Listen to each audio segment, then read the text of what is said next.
الحمدللہ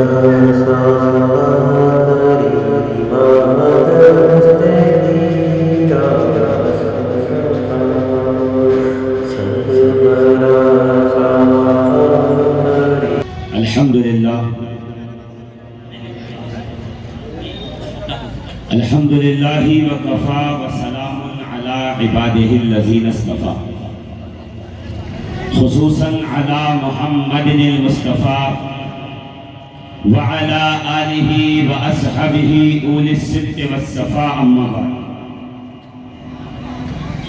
فاعوذ باللہ من الشیطان الرجیم بسم اللہ الرحمن الرحیم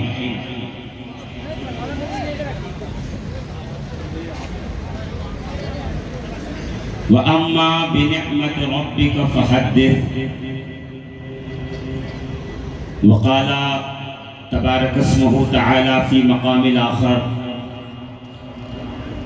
يا أيها الذين آمنوا اتقوا الله وكونوا مع الصادقين آمنت بالله صدق الله العظيم وصدق رسوله النبي الأمين المكين المتين الكريم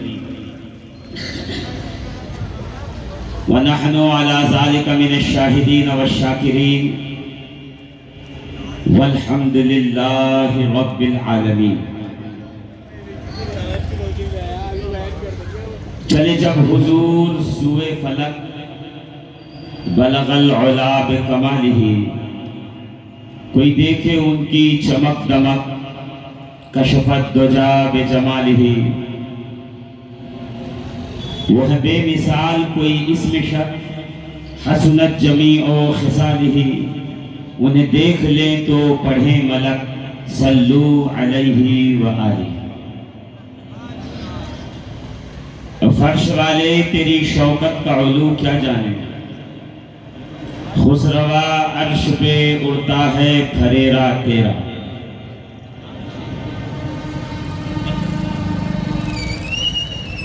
زمیں خان آسماں خان زمانہ مہمان صاحب خانہ لقب کس کا ہے تیرا تیرا. اگر سمجھ میں نہیں آئی تو میں تھوڑی سی بات اور آگے بڑھا دوں. وہ کمال حسن حضور ہے کہ گمان نقص جہان اخلاص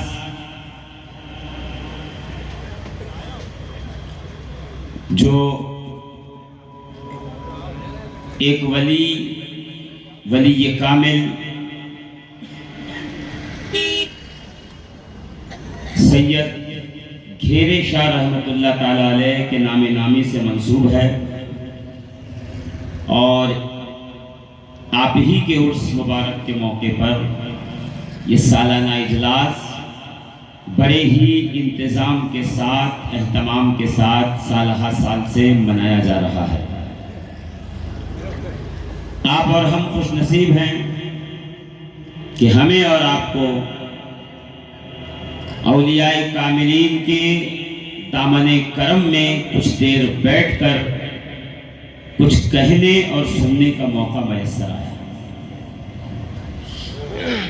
منبر رسول پہ دائیں سے بائیں علماء کرام تشریف فرما ہیں، ائمہ مساجد، حفاظ کرام. تھوڑی ہی دیر میں مجدد تعلیمات اشرفیہ حضور اشرف ملت سید محمد اشرفی الجیلانی قومی صدر آل انڈیا علماء مشائخ بورڈ جلوہ افروز ہوں گے اور ہمیں اور آپ کو ان سے باہوش تقریر سماعت کرنی ہے. عزیزان محترم، سامعین ذوی الاحترام، اپنے رب کا جتنا احسان ہم اور آپ مانیں اور اس کا شکریہ ادا کریں اتنا کم ہے. کہ ہزارہا مخلوقات کو خلق کرتے وقت پروردگار عالم نے ہمیں اور آپ کو اپنے اشرف مخلوق میں پیدا فرمایا، اور یہ کمال رب العالمین نے بنی نوع انسان میں رکھا کہ جتنی مخلوقات اس وقت اس کائنات عالم میں موجود ہے وہ سب کے سب اسی حضرت انسان کی خدمت میں لگا دی گئی۔ سرزمین آگرہ سے جو اولیاء کرام تعلق رکھتے ہیں ان کی نگاہ کرم اور دامن رحمت سے میں بھی فیض یاب ہو سکوں۔ اللہ کا کروڑہ احسان و شکر ہے کہ ہندوستان کے طول و عرض میں حاضر ہونے کا موقع پروردگار عالم عطا فرماتا رہتا ہے، اور آئے دن کچھ نئے چہرے، کچھ نئے لوگ جن سے گفتگو کرنے کا، خطاب کرنے کا موقع میسر آتا ہے،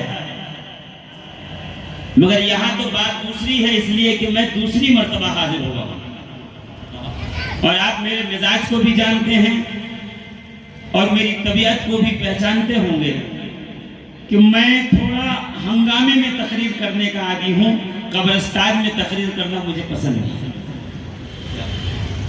اس کی وجہ یہ ہے عزیزان محترم کہ جو بات یہاں سے جاتی ہے میں یہ چاہتا ہوں کہ وہ آپ کے دل و دماغ میں ثبت ہو جائے، وہ آپ کے دل و دماغ میں گھر کر جائے، بیٹھ جائے۔ چند نصیحتیں، کام کی باتیں یہاں سے لے کر کے آپ اٹھیں، اس لیے کہ تو اب ہمارے جلسے اکثر لطیفہ اور پیروڈی کے نظر ہو چکے ہیں، اور ہم آئے دن دیکھتے ہیں۔ اب تو عالم یہ ہے کہ بہت جگہ ہم نے یہ بھی دیکھا کہ مائک وائک بھی چل جاتا ہے، ہاں بڑی زوردار طریقے سے، جبکہ وقت کا تقاضا یہ ہے کہ قوم مسلم تھوڑا سنسیئرٹی کا مظاہرہ کرے، تھوڑا سا یہ قوم اپنے آپ کو سطحی سوچ سے بلند کرے، اور صرف اپنی ذات کے لیے نہیں بلکہ جب بھی سوچے تو پوری امت محمدیہ کے لیے سوچے۔ یہ ضرورت اس بات کی ہے، اور مومن وہ ہے جو حکمت سے پر ہے، مومن وہ نہیں ہے کہ جو 24 گھنٹے جوش میں ایک دم بھرا ہوا ہے، بس اسی سوچ میں اور چکر میں پڑا ہوا کہ کب کوئی نعرہ لگا دے اور میں کلیجے کی طاقت سے جواب دے دوں اور بات ختم ہو جائے۔ نہیں، مسلمان ایک ہوشمند قوم ہے، ایک باشعور قوم ہے، صاحب عقل قوم ہے، اور جب بھی ہم نے سوچا ہے، ہمارے اکابر، ہمارے اسلاف اور بڑوں نے تو اپنی ذات کے لیے نہیں سوچا، جب بھی سوچا ہے تو امت کے مفاد میں سوچا ہے۔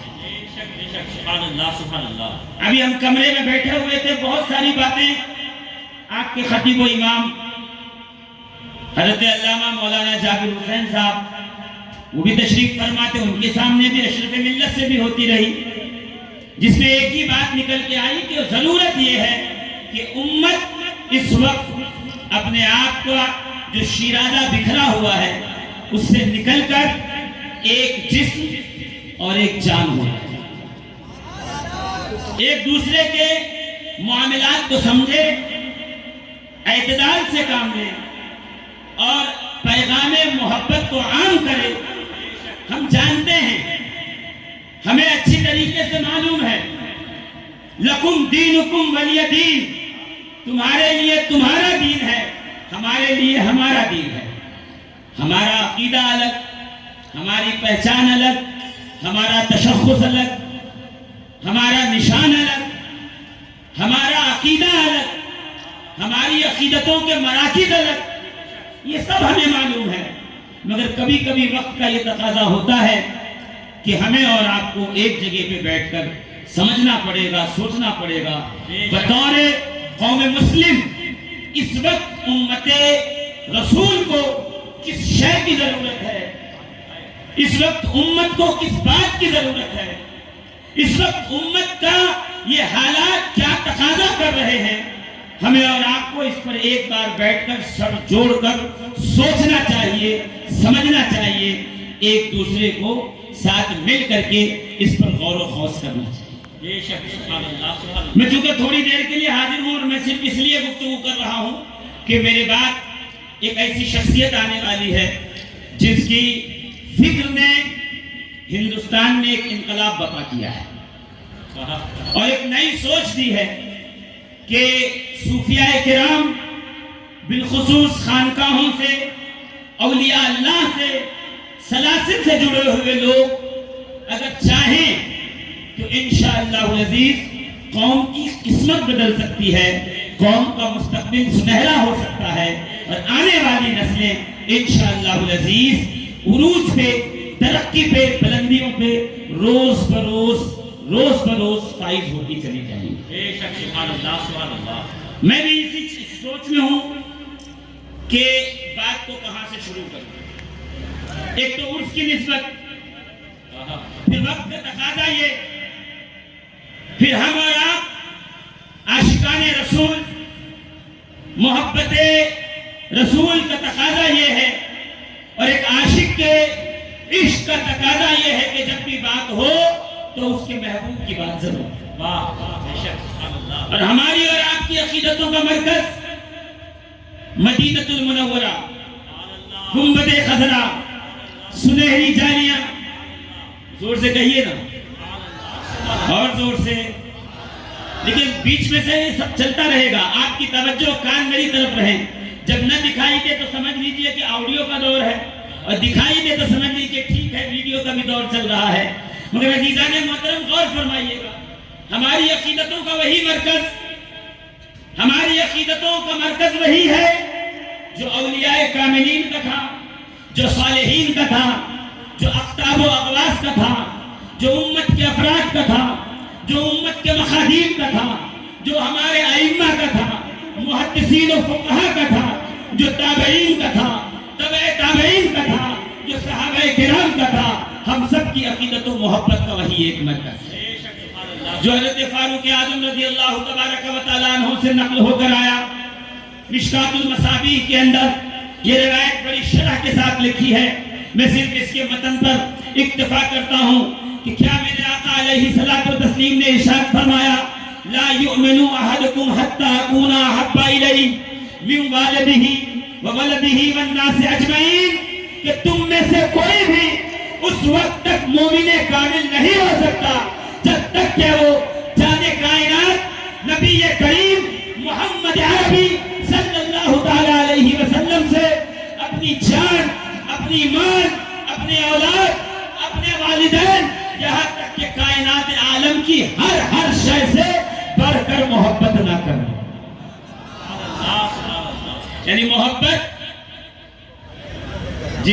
محبت جو ہے وہ ہماری عقیدتوں کا مرکز ہے۔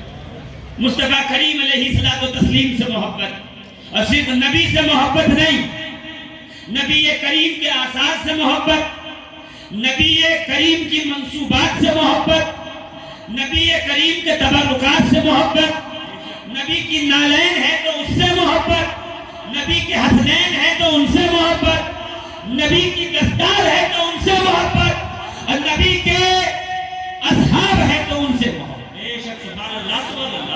جو چھ نبی کریم علیہ الصلوۃ والتسلیم سے نسبت پاتی جائے گی، ہم اور آپ اس کا احترام کرتے جائیں۔ علامہ مومن شبلنجی نور الابصار میں فرماتے ہیں کہ بلخ میں ایک تاجر تھا، اس کے 3 بیٹے تھے۔ جب اس کا انتقال ہوا تو دو جو بڑے بھائی تھے انہوں نے مال و دولت، کوٹھی اور زمین و جائیداد بانٹ لی۔ جو چھوٹا والا تھا اس کو کہا، دیکھ ہمارے والد کو، ہمارے باپ کو یہ تبرک جو نبی کریم علیہ الصلوۃ والتسلیم سے منسوب جو مبارک بال ہے، جو منہ مبارک ہے، اس سے بڑی محبت و الفت تھی، یہ ہم تیرے حوالے کرتے ہیں۔ تو نیک بھی ہے، مسجد میں آتا جاتا بھی ہے، متقی پرہیزگار بھی ہے، یہ تیرے حصے میں آیا۔ جو کچھ باپ نے وراثت چھوڑی تھی باقی سب ہمارے حصے۔ کہتے ہیں کہ اس نے بڑی غربت میں زندگی گزاری، مگر نبی کے منہ مبارک کا احترام اس نے اپنے لیے لازم کر دیا۔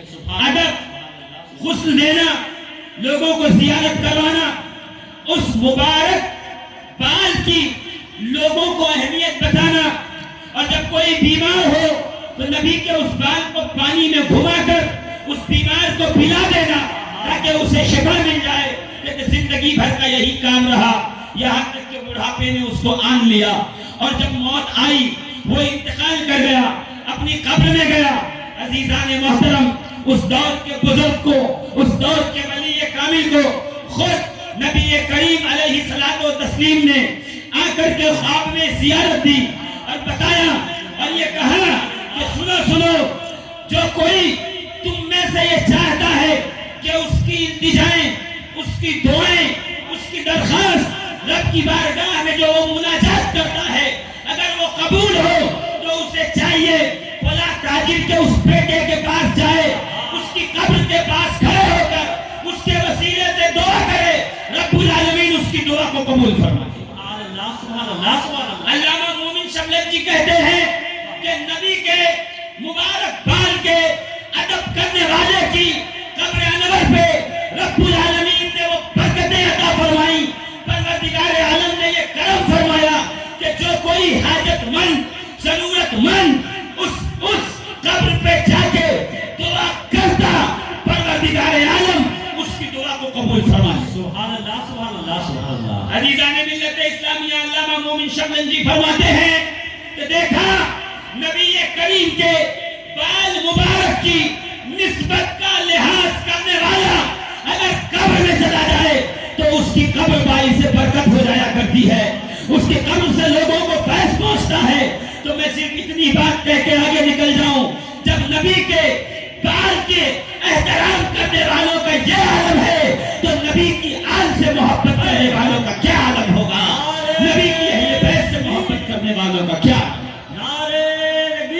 کیا اتنا بڑا مجمع ہے، کوئی قادری ہے، کوئی چشتی ہے، کوئی سہروردی ہے، کوئی نقشبندی ہے، کوئی رفاعی ہے، کوئی ابوالعلائی ہے، کوئی اشرفی ہے، کوئی برکاتی ہے، کوئی نوری ہے، کوئی غزلی ہے۔ میں پوچھتا ہوں یہ برکتیں کیا ہیں، یہ نسبتیں کیا ہیں، یہ اپنے ناموں کے ساتھ لائقے کیا ہیں؟ تو مجھے یہی جواب اپنے اکابر کی بارگاہ سے آئے گا کہ شفیق القادری یہ نسبت اس لیے ہے کہ یہ عبد القادر کے غلام ہیں۔ عبد القادر وہ ہے جو محمد عربی کا شہزادہ ہے، علی کے مرتضیٰ کا بیٹا ہے، فاطمہ زہرا کا نور نظر۔ جو پیچھے بیٹھے ہیں وہ اندھیرے میں، وہ نہ سمجھے کہ مجھے دکھ نہیں رہا، مجھے دکھ رہا ہے، میں صرف دیکھ رہا ہوں کہ آپ بولنا کتنا جانتے ہیں۔ زور سے کہیے نا، اور زور سے، پیچھے والے ذرا ہاتھوں کو بلند کر کے سبحان اللہ۔ عزیزان ملت، کیا نسبت کیا ہے؟ ہم اہل سنت و جماعت، ہم سنی مسلمان، ہم غوث و خواجہ کے ماننے والے، ہم اولیاء اللہ پہ جان فدا کرنے والے، ہم لوگ اگر نسبت کا فیضان نہیں جانیں گے تو کیا کوئی غیر جانے گا؟ ہمیں بتایا ہی جاتا ہے یہ کہ نسبت شے کیا ہوتی ہے، نسبت کام کیا کرتی ہے۔ میرے دوستوں، میرے عزیزوں، نسبت کا تو مقام یہ ہے، نسبت کا تو مرتبہ یہ ہے کہ بازار سے 2000 روپے میٹر کا کپڑا خرید لو اور خریدنے کے بعد اس کا کرتا بنوا لو، صدری بنوا لو، مگر وہ کہیں یہاں وہاں پڑی رہ جائے گی۔ اس کو کس طرح سے بھی دھو گے، کوئی نہ احتیاط ہوگا، نہ کوئی معاملات ہوں گے، نہ اس کے دھونے میں احتیاط، نہ رکھنے میں احتیاط، نہ اٹھانے میں احتیاط۔ مگر اگر بازار سے 20 روپے میٹر سوتی کپڑا خرید کر قرآن کا جزدان بنا دو گے تو پھر عالم یہ ہوگا جتنی بار قرآن چومو گے اتنی بار جزدان بھی ساتھ میں چوما ہے۔ نسبت کیا ہے؟ آئیے، المحنت علی المفند، اس کی کتاب علماء دیوبند کی، ذرا اٹھائیے پڑھیے۔ جب عقیدے کی بات، جب علماء اہل سنت کے استفتاء پر، جب اعلیٰ حضرت کے فتوے پر تصدیق کرتے ہوئے علماء حرمین طیبین نے اپنے فتوے جاری کیے تو علماء جب لکھی کتاب تو اس میں اپنا عقیدہ یہ بتایا کہ سنو، ہم تو نبی کریم کی نسبتوں کا یہ احترام کرتے ہیں کہ نبی تو نبی ہیں، ان کی قبر انور کے قدموں کے پاس میں جو مٹی ہے، نبی کی مبارک قبر انور میں ایک ہے پیدانہ، ایک ہے سرہانہ، تو پیدانے کے نیچے کی جو مٹی ہے، میں نہیں کہہ رہا، علماء دیوبند کیا کہہ رہے ہیں، نبی کریم کے قدموں کے نیچے کی جو مٹی ہے، قبر انور کے پیدانے کی جو مٹی ہے، وہ پوری کائنات سے افضل۔ سبحان اللہ، سبحان اللہ، سبحان اللہ، زور سے کہیے نا، روح زمین کی ہر مسجد سے افضل۔ کیا کہا؟ حرم خدا سے افضل۔ یہ ہمارا بھی عقیدہ ہے۔ نسیم الریاض میں، شفا شریف کی شرح میں، نسیم الریاض میں یہ بات باقاعدہ علامہ خفاجی نے لکھی ہے، مگر میں کہہ رہا ہوں کہ جب دیوبند کی کتابیں اٹھا کے دیکھو کیا لکھا ہے، ذرا غور کرو کیا لکھا ہے۔ پتا ہے کہ نبی کریم کے قبر انور کے پیدانے کی مٹی دنیا کی ہر مسجد سے افضل، رکن یمانی سے افضل، رکن شامی سے افضل، حتیم سے افضل، مقام ابراہیم سے افضل، حرم سے افضل، پہلے دوسرے تیسرے ساتویں آسمان سے افضل، یہاں تک کہ لکھا کہ عرش سے بھی افضل ہے نبی کے قدموں کے نیچے کی مٹی۔ تو میں یہی تو کہہ رہا ہوں، جو نبی کے قدموں کے نیچے کی مٹی ہے، جب اس کی اتنی فضیلت ہے تو میں اس صدیق اکبر کی فضیلت تو کیا بتاؤں۔ نبی جس کے کاندھے پہ سوار ہو کر غار پہ سفر کر رہے ہیں، شور میں اپنی راتیں گزار۔ سبحان اللہ، سبحان اللہ، زندہ باد، زندہ باد، زندہ باد۔ سمجھ میں آ رہا ہے آپ کو؟ جب نبی کے قبر انور کے پیدانے کی مٹی کا کمال یہ ہے کہ جس صدیق اکبر کے کاندھے پہ نبی بیٹھے ہوں گے، کیا یہ سیرت الحلویہ علامہ حلوی فرماتے ہیں، خیبر فتح ہوئی، نبی کی بارگاہ میں سب مال غنیمت لایا گیا، اس میں ایک خچر بھی تھا، نبی کی بارگاہ میں پیش کیا گیا، جیسے سرکار پہ نظر پڑی، خچر مچلنے لگا، نبی کریم نے اس کو قریب بلایا، اس خچر نے نبی کریم سے سلام کیا۔ خچر کسے کہتے ہیں پتہ ہے؟ خچر کسے کہتے ہیں معلوم ہے؟ بولیے نا، آواز آئے گی۔ گدھا، گدھا الگ ہے، خچر الگ ہے۔ ہاں، یہ ایک ٹیکنیک ہوتی ہے کہ جب دو الگ الگ نسلوں کو ملا کر کے ایک نئی نسل بنائی جائے۔ نمرود کے زمانے میں پہاڑ پر چڑھنے کے لیے ایسے سواری کی ضرورت تھی جو وزن لے کر تیزی کے ساتھ پہاڑوں پہ چڑھ سکے، لمبا سفر طے کر سکے، جس میں گھوڑے کی ہمت بھی ہو، گدھے کی طاقت بھی ہو۔ تو دور نمرود میں گھوڑے اور گدھے کو ملاپ سے، جس کو کہتے ہیں کراس بریڈنگ، کراس بریڈنگ، جتنے لوگ بریڈنگ کو جانتے ہیں وہ اچھی طریقے سے سمجھتے ہیں، جو سائنس اور فزکس کا اسٹوڈنٹ ہے وہ سمجھ گیا ہوگا، یہ ہے کراس بریڈنگ۔ ہمارے یہاں قلم لگائی جاتی ہے آم میں، امرود میں، درخت میں، کیوں کہ یہ کھٹا ہے، میٹھے کی قلم لگاؤ تو اس کا مزہ بدل جائے گا۔ پتا چلا قلم لگانے سے، بریڈ کراس کرنے سے خصوصیت آتی ہے، خصوصیت بڑھتی ہے، امتیازات بلند ہوتے ہیں۔ کہ اس طرح سے گھوڑے اور گدھے کو ملا کے نمرود نے اپنے دور حکومت میں ضرورت کے تحت ایک نئی مخلوق کا انوینٹ کیا۔ اب جو یہ پیدا ہوا تو عالم یہ ہے کہ اس کا قد گدھے کی طرح ہے، اس کی گردن گھوڑے کی طرح ہے، اسے کہتے ہیں خچر، جسے اردو زبان میں کہتے ہیں ٹٹو۔ خچر کا خچر۔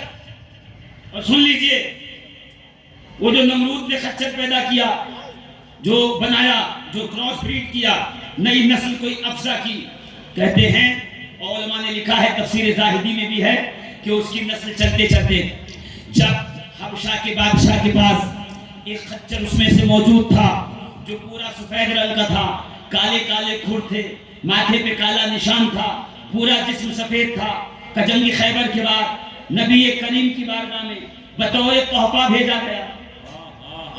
اور ایک روایت میں نہیں، جب جعفر طیار حبشہ گئے تھے تو حبشہ میں جعفر طیار کو حبشہ کے بادشاہ نے دے کے کہا کہ لو اپنے نبی کی بارگاہ میں پیش کرنا، میں کلمہ پڑھتا ہوں، میں ایمان کے قلعے میں داخل ہوتا ہوں۔ جعفر طیار لے کے آئے، کہتے وہ بھاگنے میں اتنا تیز رفتار تھا کہ جب ٹانگیں پھیلاتا تھا تو پیٹ زمین پہ لگتا تھا، اور جس شے کو پھینک زمین پہ لگے اسے حبشہ کی زبان میں دلدل کہتے ہیں۔ اس لیے میرے نبی کا ایک لقب ہے صاحب دلدل، دلدل سوار۔ شاہ شیخ عبدالحق محدث دہلوی نے نبی کریم کے خچروں کا، نبی کریم کے اونٹوں کا، نبی کریم کے گھوڑوں کا، نبی کریم کے گدھوں کا شریک، سب پہ شریک لگا، آپ کے نیزوں کا، آپ کی تلواروں کا، آپ کی کمانوں کا، سب کا شجرہ لکھا ہے۔ اور نبی نے اپنے کس برتن کا کیا نام رکھا تھا یہ بھی لکھ کر کے بتایا ہے کہ نبی کی ایک ایک نسبت کو جو سینے سے لگا لے وہی سچا مسلمان ہوتا ہے، وہی صاحب ایمان۔ اور جب نسبت کی بات ہو گئی، آپ کہو گے مولانا شیخ عبدالحق محدث دہلوی نے خیال رکھا، فلاں عالم نے خیال رکھا، فلاں مولوی نے خیال رکھا، فلاں محدث نے بتایا، فلاں مجتہد نے بتایا، فلاں مجدد نے بتایا، ہمیں تو اللہ رسول کی بتاؤ۔ میں کہوں ادھر آ، بائحقی شریف اٹھا کے پڑھ، حدیث سے پڑھ۔ میرے آقا علیہ الصلوۃ والتسلیم فرماتے ہیں مررت بالجنتی، میں جنت سے گزرا، شب معراج تھی، آسمانوں سے گزر کے جب مجھے جنت میں لے جایا گیا، رأیت فی الجنہ، میں نے جنت میں دیکھا درجۃ جعفر ابن ابی طالب افضل من درجۃ زید بن حارثہ۔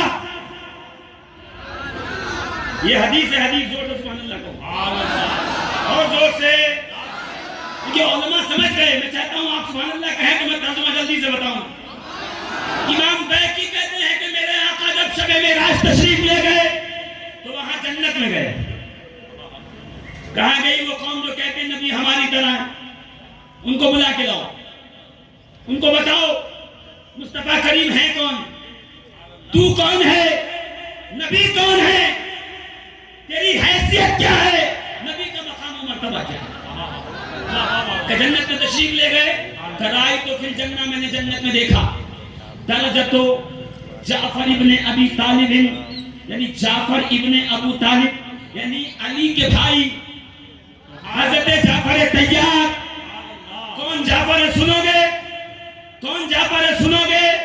یہ جعفر وہ ہیں نبی بخاری کتاب المناقب، میرے آقا گزر رہے ہیں، صحابہ کا مجمع ساتھ میں ہے، دائیں ابو بکر بائیں عمر، حضرت عثمان ساتھ، طلحہ ساتھ، زبیر ساتھ، سلمان ساتھ۔ ایسے لگ رہا ہے جیسے 14ویں کا چاند ستاروں کے حالے میں ہے۔ کہتے ہیں نبی گزرتے گزرتے کہتے ہیں وعلیک السلام یا اخی، تجھ پہ بھی سلام ہوا ہے میرے بھائی۔ صحابہ نے کہا یا رسول اللہ، نہ کوئی گیا نہ کوئی آیا، نہ شمال میں نہ جنوب میں نہ مشرق میں نہ مغرب میں، نہ دائیں نہ بائیں، کوئی گزرا نہیں، آیا نہیں، گیا نہیں، یہ آپ کس کے سلام کا جواب دے رہے ہیں؟ تو میرے آقا کہتے ہیں سنو، میرا بھائی جعفر جو جنگ موتا میں شہید ہوا تھا، جس کے دونوں بازو کاٹے گئے تھے، اللہ نے میرے جعفر کو سماوت کے پر دیے ہیں۔ میں نے ابھی دیکھا وہ فرشتوں کے ساتھ